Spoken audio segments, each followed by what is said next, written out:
All right. Think it's setting it up.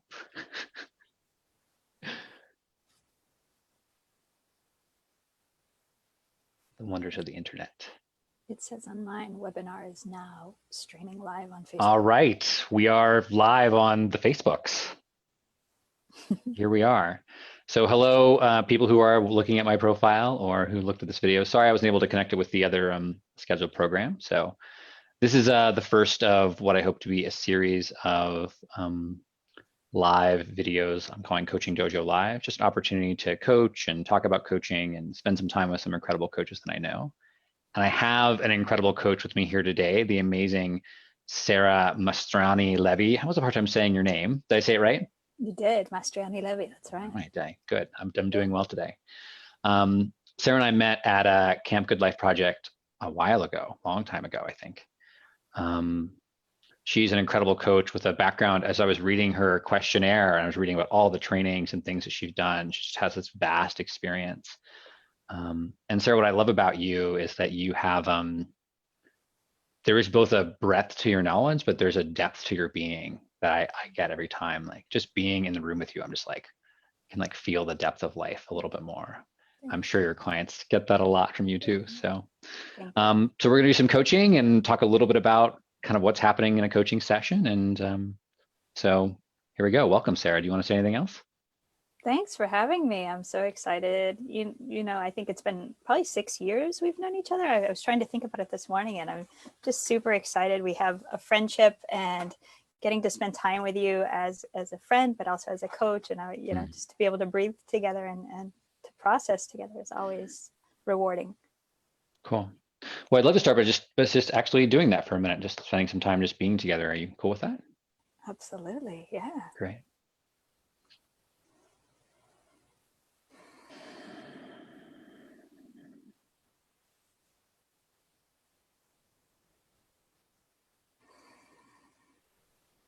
Yeah, thank you.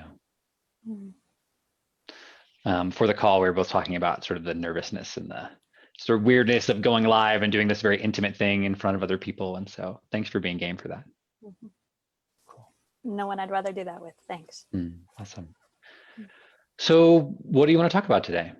I was thinking about this because there's like so many elements of personal life that I could ask about, but you know, you specialize in working with coaches. So I think probably the evolution of where business is shifting for a lot of us as coaches, even those of us who have worked in the online sphere and have been location independent, and you're in Colorado now and you were in Florida like a week ago. And, you know, I travel and see my clients everywhere. And just feeling like what people knew me as once as a coach is not who I am today. And being a little bit reticent to make even changes on the internet, like on my website and things, even though it's outdated, because I just feel like we're in the middle of a huge evolution and just kind of ping pong ideas about how we stay present and still continue to attract the clients that we need when we're going through an evolution. We're going through a personal revolution, but also a business revolution. Revolution, they kind of go together. Yeah. You've all struck me as a person who's kind of constantly evolving. Does that feel true to you? Yeah, for sure. I think that's probably why I'm reticent. I don't know if I get stuck in analysis paralysis, but definitely like, oh, that was yesterday and today. And it's not that I've left behind yesterday, but there's always that and here's something else I learned. This is amazing. How do we add this and how do we integrate this? And so I mean, what exactly would you like? Is there a sense of like, I'd like to either be comfortable with kind of being in this transitory and kind of always updating my profile and the way I talk about coaching? Is it more like, I really would like to have a stake to put in the ground and say, this is what my work is, or something else? It's both. It's both knowing that I need to put a new stake in the ground because the old stake in the ground is no longer relevant. And it's also knowing how to talk about when you're working as a transformational coach or as a multidimensional healer or whatever term you're going to use, that you're always going to be evolving, and how I attract people who want to evolve, because there's not much point in just attracting. The old stake in the ground said this: I'm a holistic health coach with a nutritional background and holistic medicine and Chinese medicine. And if you're sick, well, here's an alternative way for her to help you heal. And I noticed that I was attracting a lot of people who were getting to me like, oh, their doctor said you have to make this lifestyle change or you will XYZ. And I was trying to kind of sneak in spirituality, not sneaky, but like enter spirituality through the back door. Like, this is a part of this process rather than it being on the outset. So I was attracting a lot of people who were just, they were doing something because someone else told them that they had to do it, and not from an internal impetus of like, now is the time for my evolution. Now is the time for my transformation. I'm ready, or I'm scared shitless, but I know that I have to do this. And I know that I'm the person who, when we get to the cliff, will hold your hand and will jump with you. And I need those people, the cliff jumpers. And so is that where you see your evolution going? Like more like people who don't have spirituality at the side, but have spirituality at the center, and this holistic stuff is more at the side, or? I think they're commingled. I think that when you're on a spiritual path, it's hard to differentiate, and you realize the element of duality is very distant from the oneness of ourselves, of our spirit, of our bodies, of our nature, of everything. And I think the target market has shifted because of that. And there's also a secondary target market that popped up about 3 or 4 years ago that I didn't do any advertising for, which was kids that were somewhere between like 17 and 20. I do a lot of mentoring, and I always take a few barter clients, or, just a way to give back. And I started having all these younger clients that were just coming to me for mentoring. So it wasn't people who were just transforming their path, but people like really woke kids that were like, I don't want to fuck this up. I want to get it right on the outset. And I want to, like we all want to get it right. But like, I don't want to go down somebody else's path because this is what I was told that this is the way I need to start. And so there was like this huge, for a while, like almost all of my clients were these younger clients that were just like evolving. And I call them the Parkland generation of woke teens. Just a really interesting subset. So I don't know that it's necessarily just women who are 25 to 55 who are going through a transformation. I feel most comfortable with that group, but I also feel comfortable with both younger teens that are involving. I don't like this. How do I say this? I least prefer to work with men who are stepping onto a spiritual path, because I've seen this time and time again, that they show up in a way that they make the transformations and they're like, oh, you've solved this part of my life, you can solve all of my life. And I've actually had weird things happen with like people like saying, I think you're the perfect partner for me. And I'm like, wait, what? Like, how did we even, we're in a professional relationship. How in the world did that even come into your thought pattern? So I just completely sidestep that, a lot of that population. There have been exceptions, but I'm very, very clear on the outset that I generally don't coach men for that reason. I state the whole thing, like, don't even see this situation as that. So those have been the exceptions. Cool. I'm going to talk to them for a second. Is it okay with you? And then being For the audience, sure, is that right? Yeah, cool. Yeah. So kind of I just want to talk, just call it kind of a little bit what's going on as coach for me. So Sarah's giving me a lot of information, and I realize that I'm starting to get a little lost in all the information she's given me. And so as coach, I'm sort of like, I'm starting to ask myself, like, what's really going on here? What does Sarah actually want? And I realize a little bit that we started with a solution to, I think, what might be a bigger problem for Sarah. And so I'm going to do a technique now. I call it kind of zooming out. We're kind of like zooming out a little bit from all the information and seeing kind of what's there. So Just that's where I'm at as coach. And I know you heard all that, Sarah. So it sounds like you've thought about this a lot. Is that true? For sure. Yeah. And target market, and what ultimately is this serving? Like all of this information and strategy, like what are you actually trying to create? A coaching practice that's in alignment with clients that are in alignment. So I don't feel like I'm constantly compromising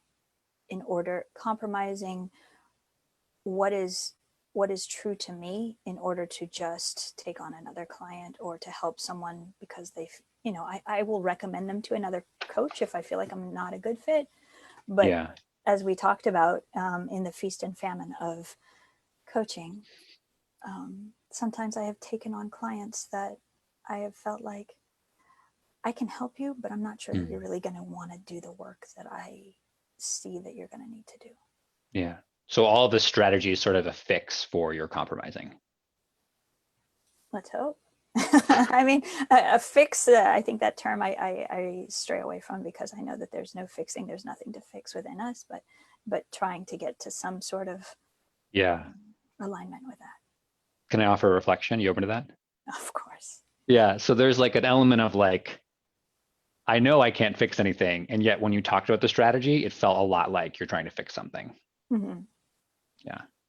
Mm-hmm. Which is really about compromising. Like I get the sense of you that you know when a coaching relationship feels right and when it doesn't. And you've been looking at like your history and your past. I'm like, oh, I noticed I keep choosing to do things that don't actually feel right for me. Is that true? At times, yeah. I wouldn't say keep choosing, but it pops up again and again for me to say, is this a good fit? And if it's not, what is the impetus for me saying yes to this? Is it just that, okay, things are going slower and I need to make sure that I keep food on the table? Or is it, maybe I can help and maybe this person will be able to step into it. They really want to work with me. You kind of talk yourself into it. Yeah. I think so. Yeah. What are you afraid would happen if you just stopped compromising?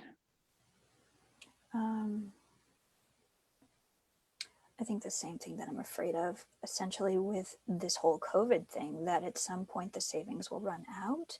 And if I don't have a way to do outreach the way that I had done it in the past that was successful, how am I bringing in other people? And then I think it's kind of a survivalist mentality on some level.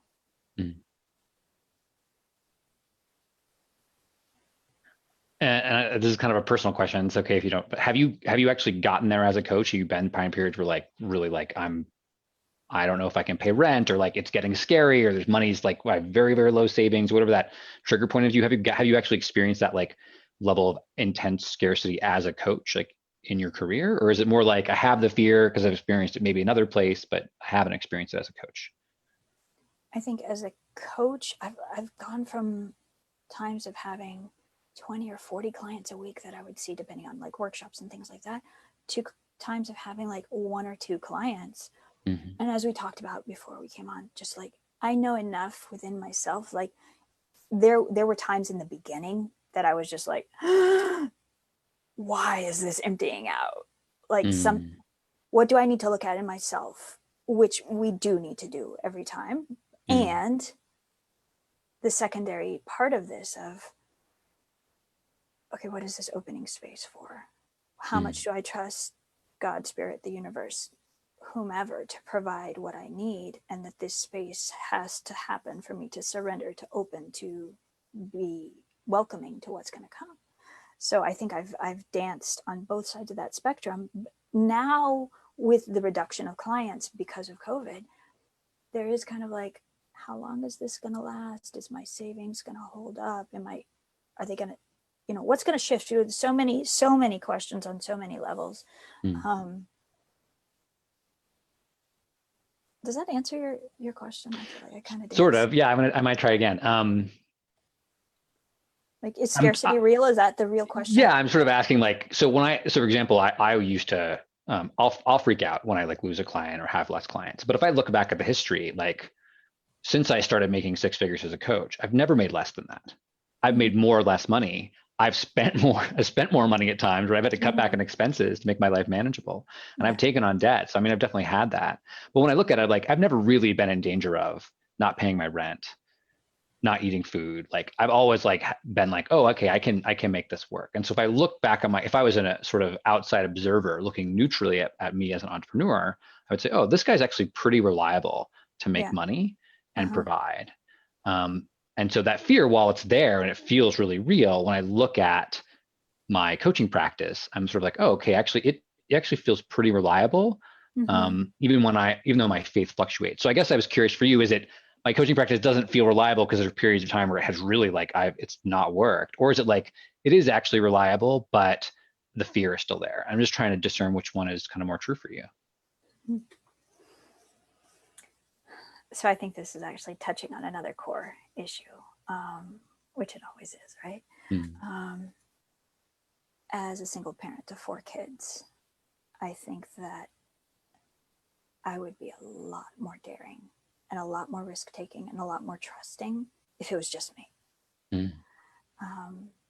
And I think that the consistent issue, my consistent story that I go back to, is if I grow my coaching practice too big, then I won't be able to be present for my kids the way I need to be.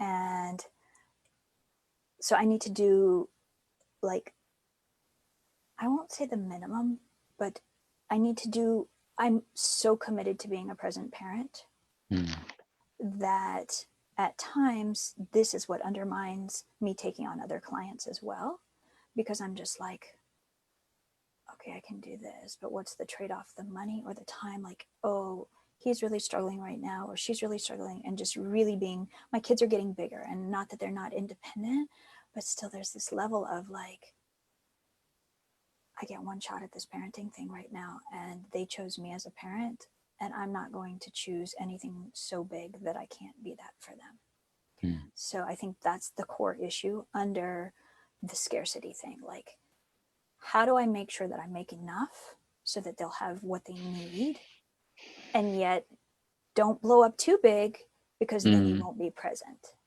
Yeah. Quite a bind. Yeah. Can I just acknowledge you for a minute?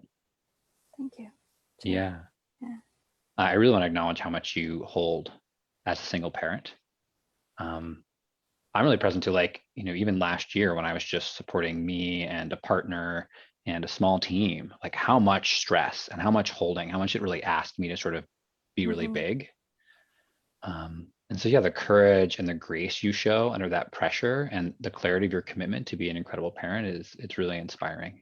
Thank you. Yeah. Thank you. I appreciate that. Yeah.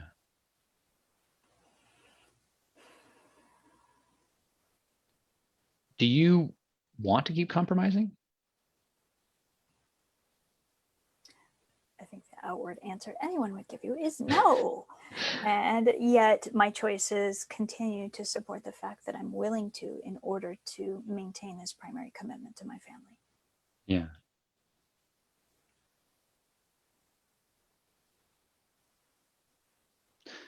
What does compromising mean for you?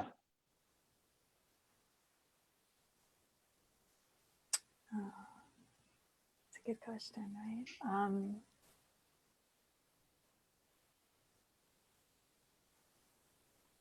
It's the things that are not like, what's a hell no is going to remain a hell no. But the things that are kind of like,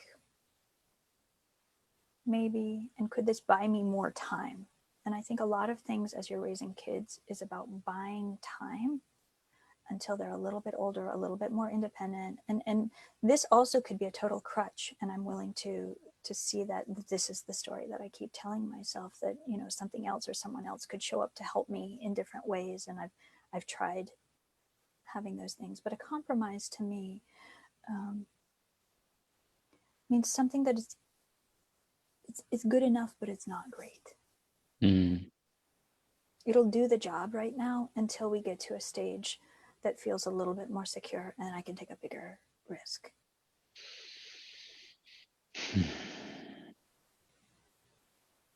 Can I use a diagram with you? Are you open to that? everything. Sure. Yeah, it's my coach or coach friend of mine, Jessi Johnson, uses this really cool thing. I call them Jessi Squares. Mhm. And I'm actually gonna talk to them for just a second. So a Go bit of the for it. challenge that I'm noticing in coaching Sarah is that she creates for herself a series of binds. So even from the very first part of the call, there was this, well, I'm this new thing, but I'm afraid to pick the new thing because of the old thing. And what if the new thing becomes the old thing? I asked about sort of like shifting from the spiritual market from a holistic health market. And she sort of like was both and I asked her about what kind of clients and sort of both ands. These both ands keep showing up. So a little bit is for Sarah is that she likes to create binds.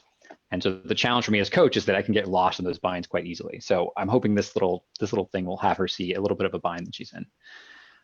Okay, so let me do this. Okay, so here's the square. I'm a great artist, so just be really impressed by how good I am at art. I'm really glad these lines are straight. Okay.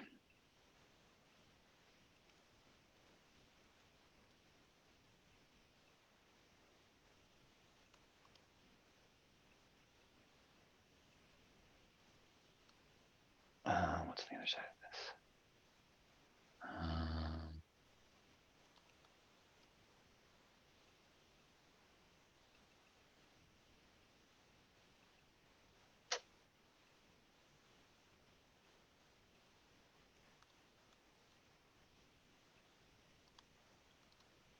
Okay. So I'm going to assert that this is a little picture into your world. So that on the left side we have compromise. So compromise, sort of good enough but not great. Or stand. I'm a stand for who I am as coach. I'm a stand for the type of work I do. This is like what I stand for in the world. And on the other side, we have survive, right? So what I need to do to survive, and then thrive. And these two are somewhat related. And so long as you're thriving, you're willing to be a stand. But as soon as you sort of you shift into survival, you're like, I immediately have to go to compromise. You think the things on the left and the things on the right are linked in a sort of fundamental way. How does that land with you?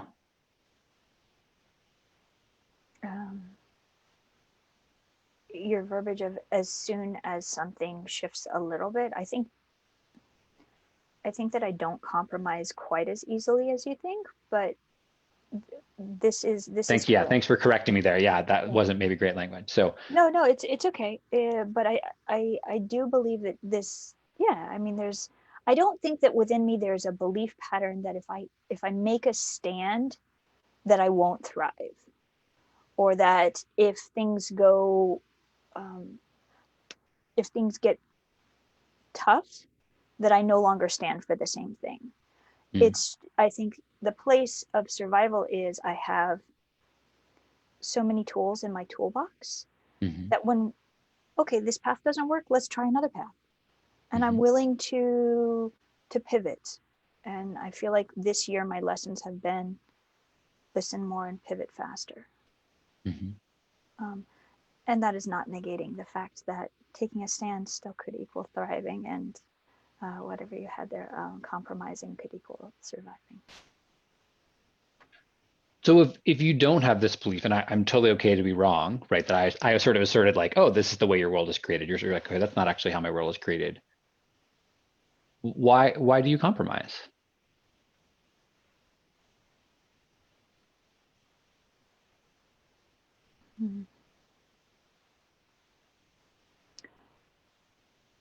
So this is the part where you call me out, and I'll say that it's not that I don't compromise, it's that it takes me a lot longer than what it felt like you said, but I do compromise, and so this is part of my world. Yeah. And I want to be really clear, like there is nothing wrong with having this belief structure. I would offer that like most people like live in compromise, right? They don't even they never get to stand. They're just like, stand is too scary. I don't even want to, and they actually just stay in the top part of this, right? They stay in compromise and survive. That's where they live their life from. And because you're really incredible human being and really focused towards growth and development, you are willing to get into that stand and you get pulled back. Right? So I just want to acknowledge, like, it's just part of your humanity. This happens to me too. Like every coach I know will go into this mode of like, okay, I'm in survival mode. I have to start compromising. And the purpose of this diagram is actually to say that the things on the left and the things on the right are actually completely unrelated. Mm, right? So whether we survive or thrive has actually very little to do with compromise or stand. mm, They're completely different things. We link them, and as coaches, I see coaches do this all the time. They're just infinitely linked, right? That if I'm not thriving, I got to compromise, compromise, compromise. When in reality, both from a business sense and what I've seen for people's being, is that people who are willing to stand more often than not, right, then develop the ability to thrive. mm-hmm. But again, the stand is not linked to the thrive. You can thrive and survive over here, and you can stand and compromise over here. And they're not actually related, even though they feel and kind of seem related to each other. You open to that possibility. For sure. And I would even venture to say that part of the reason that I'm not stepping into the stand part more is because I'm not clear within myself what I'm standing for 100% because it's always evolving. Yeah, cool. So come on, we're gonna go to that next. You open to that? Everything. Just keep going. Cool. Yeah, awesome. I just want to keep checking in, right? Just to make Yeah. sure you're doing okay. Yeah. Okay, You know cool. me well enough. Yeah. Is there any forgiveness work that you need to do just to forgive yourself for compromising? This subject has come up several times in conversations with my coaches and my friends and other things this week. So apparently it's another cowbell ringing saying revisit this. So yeah. Yeah. Do you feel, is there like self-judgment and shame that you compromise or that you have compromised? Is there any of that? Like a little bit like, oh, I shouldn't do this and this is bad and I should be the standing, thriving person who takes the risks and Um, that's who I'd love to be. Mhm. And I think the shame is in this paradigm between if I'm constantly a stand for that, can I still be a stand for being a full-time present parent? Yeah. And the forgiveness of like, as an entrepreneur, how do I show up and, I dare say people who don't have kids and don't have even a lot of fathers who have another partner or people who have another partner that they can just kind of divide this with. They don't have this survival sense of that it's something that I chose. There are parents that choose not to be as present as, and they could be a stand in different ways, and that would be really great example for their kids. And I have zero judgment of that, but there is this internal conflict all the time for me of how do I make sure that I don't abandon them for my dreams Mm. on any level. Abandon is a really strong word, but Yeah. But that so fear that is there. I think yeah, that use that word appropriately yeah, because there is that concern that they'll feel abandoned. yeah. And the Yeah. forgiveness is probably like, where do I need to forgive myself for wanting more than what is humanly possible right now in this stage of life? Or where do I need to allow myself to step into that and see if there is another way that I can show up and still not have them feel abandoned? And inevitably, this is not the first time I've had this conversation with a coach. Every time I do something to like exponentially grow my business, and I'm like, oh, here's the level up, something happens at home that's just like, oh, hold your horses. You thought you were going somewhere. You're still very much needed here. Hmm. And every time, and do I manifest that? Because I've seen that now again and again, and all these Hmm. questions on an energetic and spiritual level. Hmm.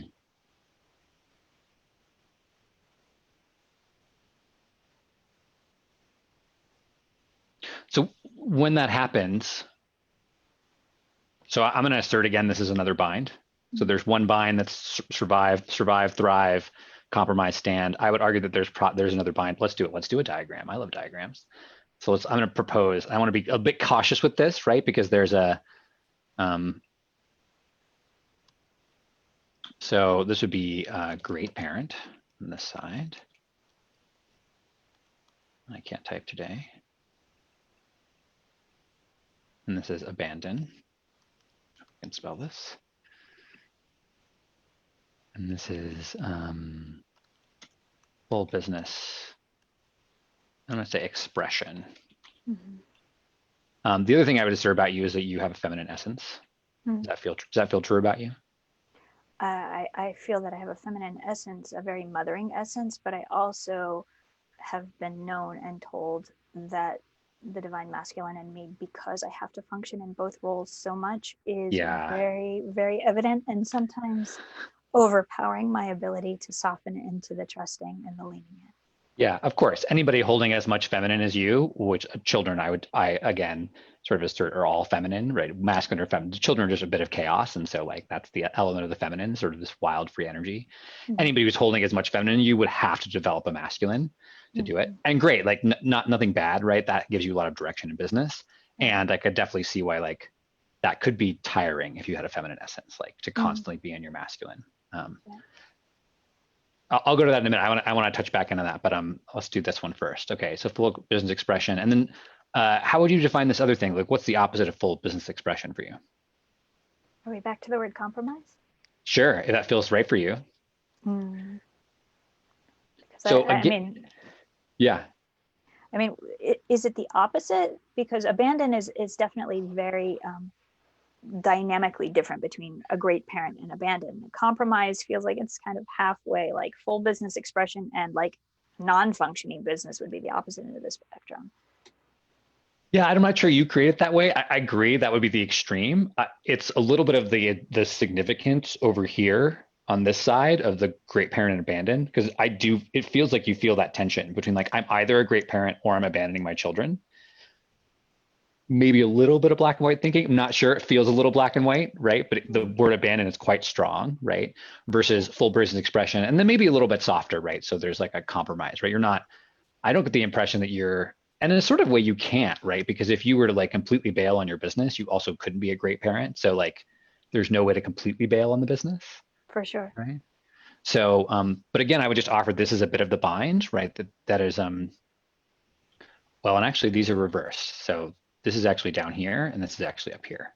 So if you're a great parent, you are naturally compromising in your business. And if you fully express, you then are abandoning your children.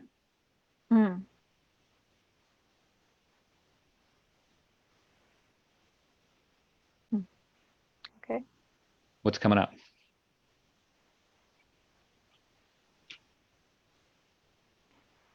The same thing that I said before about a great parent. I mean, those seem like very harsh ends of the spectrum, but I think the forgiveness element that you asked about is somewhere in between the great parent and the abandonment of allowing myself to be in that space. And I think I'm constantly striving to improve the business, and I don't know if this is a crutch that I'm using not to step into the fullness of the business all the time. I mean, I've visited that, and crutch feels a bit judgmental on yourself. I'm not sure I would call it a crutch. Yeah. I've done this thing where I have assistants and I outsource and I grow something and it's like, oh, it's booming. It's all this stuff that's happening. And then when somebody needs me, it's like, I can't even take care of those I always go back to like simplify. Like if you can't take care of what you've got, don't add anything else. And that's whether it's another piece of clothing or if it's an assistant, like if you can't make sure that you're going to offer them what they need, why even bring them into the scenario? Can I offer another reflection? Please. Yeah. So I guess the assertion I would make is that there is a part of you that actually sees things in this stark contrast. And then another part of you like softens the contrast so you don't actually have to see it. This is a good form of denial, right? It works. Yeah. Yeah. I mean, it makes it easier, right? It's hard to live in the world where like you feel torn between the tension of either being a great parent or abandoning your children. And yet when you describe to me what it feels like when your business is really full and your kids need you, it is like, if I were to choose the business, if I were to not go back, I would be abandoning them. Like I feel that like, it feels that like your heart is wrenched in those moments. Yeah. There's definitely like, what possibly could be more important than showing up for them? Yeah.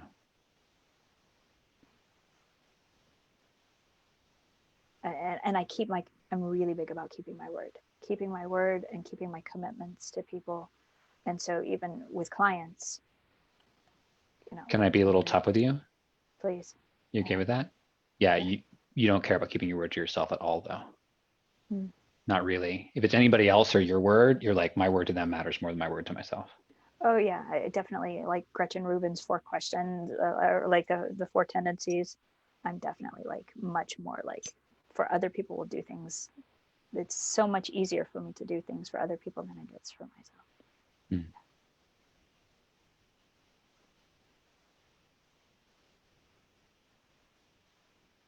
What does it get you out of to not have to be a word to yourself?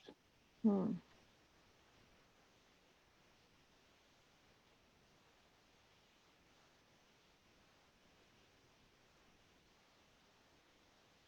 I think we're back to that idea that you said, because the first word that comes to me is like, if it's the gym, or, I'm not a gym person, yoga class, whatever. If I'm meeting a friend, it's way easier for me to make sure that I show up. But if it's just me and I acknowledge how tired I am, like there's this fatigue from constantly having to function in the masculine, the way you said, that I think that it's going to that place of just like, I might not be doing that, but I'm acknowledging myself in a different way, that I'm tired and I just need to rest right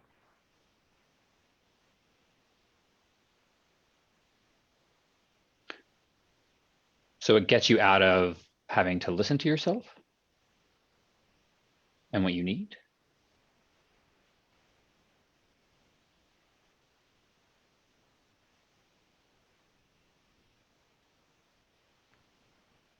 now. This is a dichotomy between like, Oh, what, it's another bind. right, like what do I need? Do I need to do what I like as an overachiever? If I say that I want to go to all these yoga classes and it's just me and I'm not meeting anyone and I'm not doing anything, if I'm tired, where am I actually listening to internal guidance that says rest? Or where am I, because even if I was tired and somebody was waiting for me, I would show up, which says a lot too, right? It's just this dichotomy between like, are you listening to what you need, or are you've created this thing that is supposed to make you feel better and you're not sure if it will or not. So it's spinning.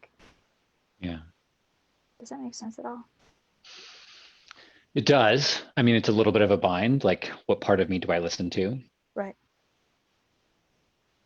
And there is this natural dance between the masculine and the feminine, both in ourselves and in the world. Like, what is structure and flow? Mm-hmm. Right. So my men's group earlier this year, the men's group is no longer existing, but the men's group I was in gave me this practice of like falling in love with surrender. Mm-hmm. And that's tricky for me. Like I have a very masculine essence. Like I'm really good at like making plans and making shit happen. Like that's what I do. Right. Um, and so I've had to really look at like, well, how do I live my purpose while also being in surrender? Because there's an element of my like masculine that wants to control, which actually is sort of, I would argue is like a first stage masculine practice, like control, have it be structured, know exactly what to do. So I need a way to express my masculine. I can't be in full surrender all the time. That's just not, that would be exhausting for me. Like to be fully in flow would be really tiring for me. In the same way that be fully in control might be really tiring for you. So I could see a little bit of a bind there as well. And those two things don't have to be in conflict. I can be really on purpose and really clear about what I'm doing, and also surrendering moment to moment to what's happening and what's showing up and choosing to practice in a particular way with what shows up. So the bind is a little bit self-created. Mm-hmm. Um, what I would offer to you is that, and I think this is true of a lot of coaches, a lot of people get into coaching because they really want to help other people. And the Mm-hmm. danger of getting into coaching to help other people is that there's a lot of people that need help, and like you can justify a lot of things under the I want to help other people. Abandoning yourself, not taking care of your well-being, not taking care of your needs, um, uh, compromising your values, lowering your prices, working with clients you don't really want to work with under the guise of like, well, I'm trying to help, right? There's a way in which we can hide our own insecurities, doubts, fears, dysfunctions inside, wrap it in a desire to help in a way that actually isn't very healthy. So part of it for you is like that. It's like if there's two radio stations and one is like tuned to other people and one is tuned to you, the volume on this one is just like, it's like at 0.5. And this is like 200 decibels. And so the fundamental question that you're asking, which is sort of like, well, what do I want for my business? What do I want to be? It's like, I couldn't hear it if I was listening to those radio stations, right? Because this is so loud and this is so quiet. Mm-hmm. And so how do you start to turn the volume up on the station so you can actually really start to hear what it is that Sarah wants to create? And part of it, and this is the piece I wanted to keep coming back to, is because you have a feminine essence, it may not sound the masculine way that business people tell you it, this and this kind of these groups of people. It may be like, I want my coaching practice to feel blue this month, or, it might feel like I feel really drawn to trees. Like I don't know, right? The feminine essence flows in a way that's really mysterious. And you can totally build and lead your business from a feminine place. You need some masculine, like some structure and schedules, right? You probably have that pretty down. So you need some of that, but you could really be led and inspired to your business largely from the feminine. Mm-hmm. But you'd have to turn that station up a little bit. That's my guess. How does that sound? Sounds true. And as we chatted even before we started, I said I kept hearing in my meditations and intuitively, like, just wait and rest right now, that this time, that there's another evolution coming in June, and just wait. And we don't have to have these answers. And the masculine in me is just like, I need to make plans. I need to have a solution soon. And yet, yes, I have been waiting, in as uncomfortable as it's made me. So there is listening, and I am acknowledging what you're saying of, okay, I mean, it was comical to listen to blue and trees as my teachers, which totally could be, right? But I've functioned in such a pragmatic way for so long that I think that a lot of times the trust is there and the listening is there, but you have a bill due on the 19th, how are you paying that? Jumps in and makes sense, right? Yeah. And what I would offer is that it's not about the bill being due or not being due. And it's not this like, there's a way to be like, oh, you just like surrender and like the bill will get magically paid. Like, I think there's a little bit of magical thinking that goes on, right? The bill is the bill. It's like, it's in the realm of the masculine. It's got to get paid on a date. Right. It's about where you look from, right? Mm-hmm. So a little bit is looking from the place of that original diagram. Okay, well, the bill's here. I've got to get in survival. It means I've got to compromise. Instead, how do I look from I am stand for myself being resourced, for myself being in the feminine, for myself living an inspired life, inspired business? How do I stand in that place and look at how do I pay the bill? Not forget about the bill, bill's not important. What happens is that when the bill arrives, you stop standing in the Sarah that I know is in there, which is full of like essence and spirit and like power and like, yeah, like I look at the working with your kids and like the way you talked about your work earlier, like, yeah, you're just so radiant and so potent and there's like all this energy in there. You kind of bail on her and you go to this other like Sarah, the, kind of shut down manager of her life, and you start to look from there. And so everything you see from that place is compromise, take on the client. Like when you look from that place, it becomes very flat. And so what I would offer as a potential practice is, first of all, that's just going to happen. Like that's your habitual pattern. So that's going to happen. And if it happens, like no big deal. We all have it, right? The practice for you is to watch the desire to do that and to just see how long can I just not go to that mode. And if I just start to look, okay, if I can stay in whatever you need to do to be in that place, stay in this version of myself, what do I see as available? What do I see as possible looking from that place, from the being of your essence rather than your survival mechanism, which is all this other compromise, flat world, transactional way of looking at things. What do you think? I think that it's, as an introvert, it's easiest for me to get into that place when I'm alone. And to, I think there's a part of me that was listening to you and I'm like, and how do I get there?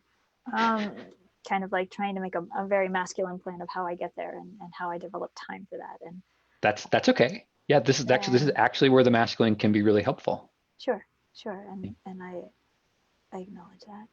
And then there's like, oh, but I have no time alone, where everybody's at home all the time now. So what does this mean, that I have to, like, okay, it doesn't mean that I can't take a walk by myself or whatever, but just kind of like wondering within myself how I access that more,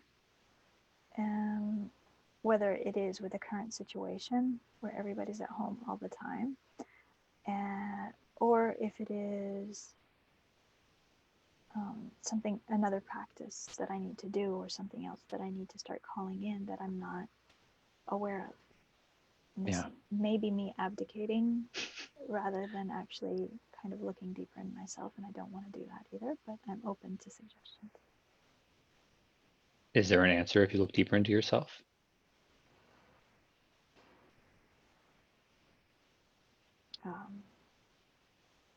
I mean, this is not a new thing, so I've been sitting with it for a while.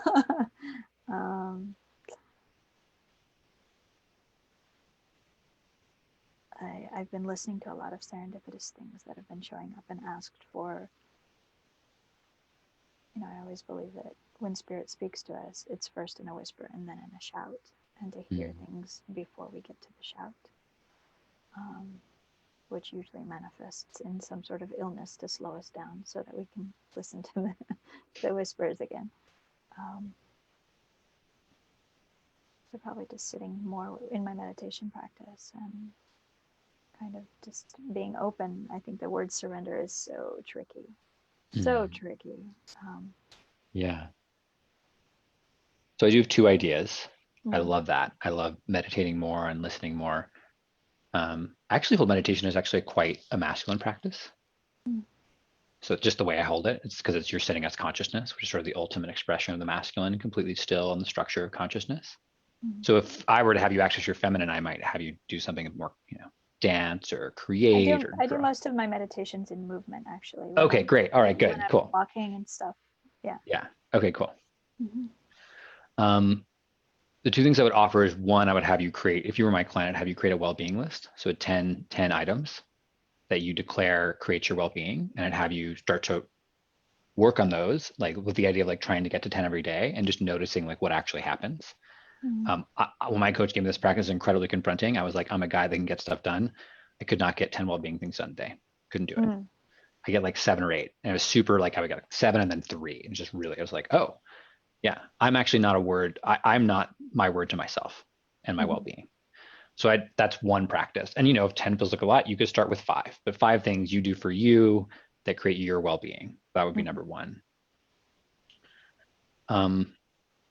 And number 2 is I would invite you to be in a practice around being with breakdown, because what's likely going to happen is if you create space for yourself, you start taking care of your well-being, something is going to go into breakdown. So what I would assert is everything in your life, your whole family structure, the way everything is built, it is all built on you functioning from depletion. Fair So assumption. if you stop doing that, it will stop working. When a year ago, or over a year ago, I basically totally burnt out on my business, and I started to try to change it, and just everything broke. Like as soon as I stopped working 7 days a week, 6 days a week, probably 7, 6 days a week and 60-hour weeks, and stopped like being on the phone all the time and trying to do everything myself, just a ton of stuff broke. Yeah. In some ways, it was one of the things that led my relationship to break. But it wasn't the only thing. But like a lot of stuff, I was like, oh, I just can't function like this. But my whole business was built around me being a workaholic. And I designed it to completely support my workaholism, both because I got a lot of significance and it felt good. And so as soon as I stopped, it just stopped working. And so what I would offer is that if you start to shift this, the things breaking are not an indication that you're going in the wrong direction, but you're actually going in the right direction. And you will have to find a new way to make things work. That sounds like the next evolution. Yeah. Yeah. There's a theory that I hold, and then a few other coaches know that the breakdown always comes before the breakthrough. That like unless we are willing to go through the breakdown, we can't have the breakthrough. And so there's an opportunity to create some really beautiful breakdown right now, if you'd like, and be skillful with it, right? There's a certain amount of breakdown your family and your life can handle. But my guess is that like if you set a boundary with your kids, hey, mom needs to be in her room alone this time, you cannot bother me. Guaranteed one of them is going to be like, I need you in that hour, right? And then you get to be like, I can't be with that, I can't. You're just gonna have to deal with it. And that's going to cause a little breakdown. And then you're just going to get to be with that. So yeah, those are the two practices. One, creating a well-being checklist, and two, begin to practice with being with breakdowns instead of fixing them or resolving them. Just like, oh, there's a breakdown here. Why is it showing up? Right? And seeing it really as a sign of progress. Beautiful. Cool. What are you taking away today? I'm feeling like we're complete. We're close to the top of the hour, so I'm curious what you're taking away today.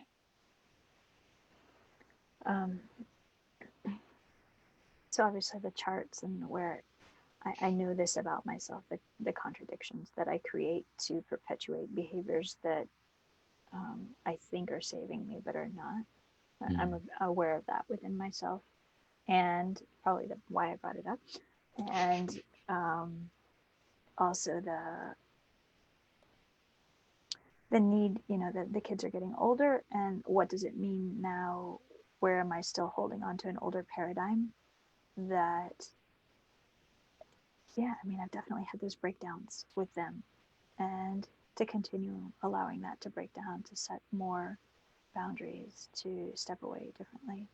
And then I'll sit with the lists, it's ironic as a holistic health coach, and it's, being so committed to personal development. I was like, well, do you want to lay it out for me what the 10 things of self-care are?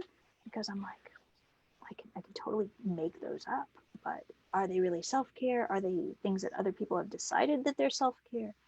What would feel good? And just kind of sitting with that kind of deliberation. Will I look stupid if I ask you to outline those? And then I'm like,